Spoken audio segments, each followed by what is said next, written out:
Seerah Course, Episode 15. The Prophet Muhammad, peace be upon him, was reported to have said that no one is complete in their belief until they love Allah and His Messenger more than anything else. The companions of the Prophet were the truest of mankind in their love for him. Many of them had sacrificed their lives along with their wealth just for his sake. Their love and obedience to him was witnessed and talked about even among their enemies.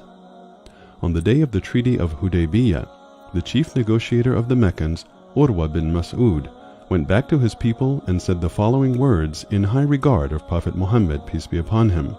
He said, "I have visited many kings and rulers, but I have never seen anyone more beloved to his companions than Muhammad.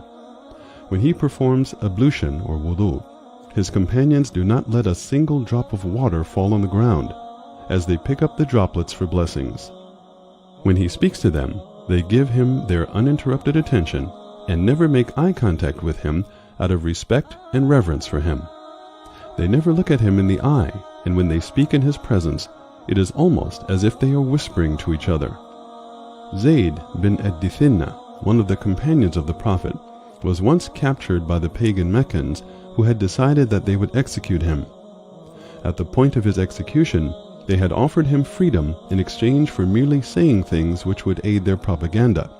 He responded to the offer by saying that he would rather have his life sacrificed for Prophet Muhammad, and that he would not even want to enjoy the company of his family and his freedom, even at the expense of a thorn pricking the blessed skin of the Prophet.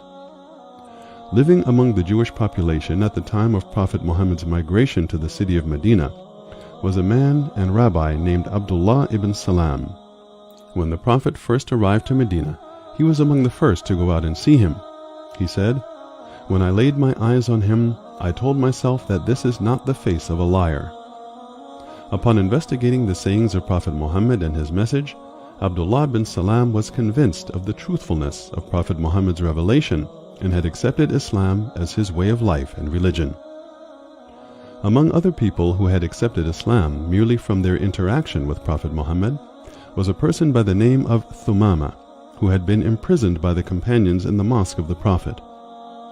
Upon observing the Muslims in the mosque 5 times a day, experiencing the immaculate good treatment of the Prophet and his companions toward him, even though he was a prisoner of war, he too had decided to become a Muslim.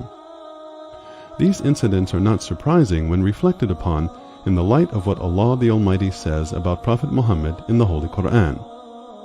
"This is a book which we have revealed to you in order for you to bring mankind out of darkness and into light, by the permission of their Lord, to the path of Al-Aziz Al-Hamid." When we speak into the seerah of our beloved Prophet Muhammad, peace be upon him, we can't help but continue to fall in love with him.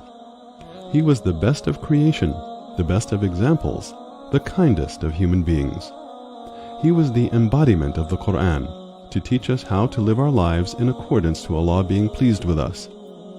Through the seerah of our beloved Prophet, we learn to live our lives and deal with the difficult tests and obstacles that come our way. It is through his example that we learn to worship Allah the Almighty. Peace and blessings be upon our beloved Prophet.